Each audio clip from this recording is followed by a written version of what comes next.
So, Mr. President, the more we learn about the unsecure text exchange of sensitive military operations, the more questions we have about how such an egregious breach of military intelligence occurred in the first place.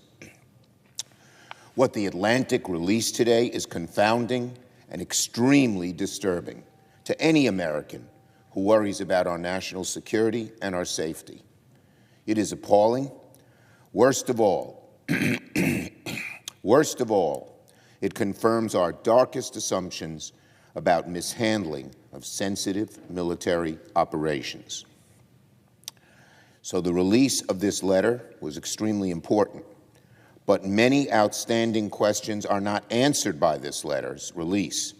So we need the full text exchange released by the administration. This morning's report reinforces the need for immediate answers, transparency, and accountability from President Trump, Secretary Hegseth, and all the others who were involved. So today, I wrote a letter with top Senate Democrats to President Trump and Secretary Hegseth, demanding they release the full, unredacted transcript of all texts in their Signal chats. Many outstanding questions are simply not answered by the Atlantic's release of the text messages this morning. That is why we need all the texts in the Signal chat. This includes all text exchanges that occurred after Mr. Goldberg removed himself from the group chat. Goldberg released his information, so now the administration must release theirs.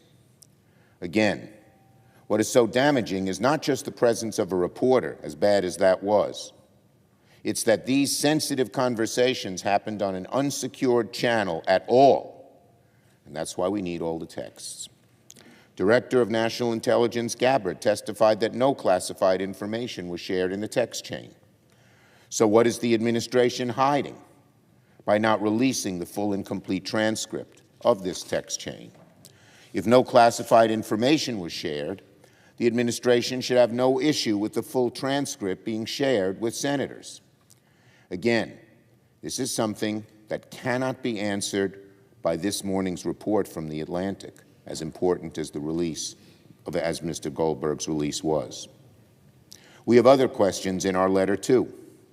Americans need to know if any officials in the chat used personal devices that lacked government overwatch and cybersecurity protections. How many of these officials were overseas during these conversations, susceptible to foreign surveillance? It is alarming that Director Gabbard refused to answer repeated questions on whether or not she was using her personal phone. That should be very easy, of course not, but it didn't come from her.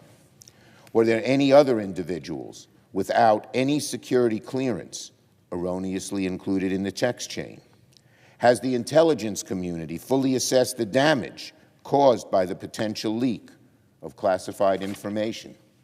Are there any other cabinet-level officials using unsecured channels like Signal to discuss classified or sensitive information? And another important question: are there any other conversations that have taken place like this? These are all questions we have asked in our letter. They're all very important. They all follow on what Mr. Goldberg released. But as I said, there are so many outstanding questions, even after the release of Mr. Goldberg's text, that we need answers to. The American people need answers to these questions. What we learned this morning from The Atlantic is appalling, confounding, disturbing, and it reinforces the need to get answers to the questions in our letter. Our letter seeks to get to the bottom of these things to ensure this never happens again.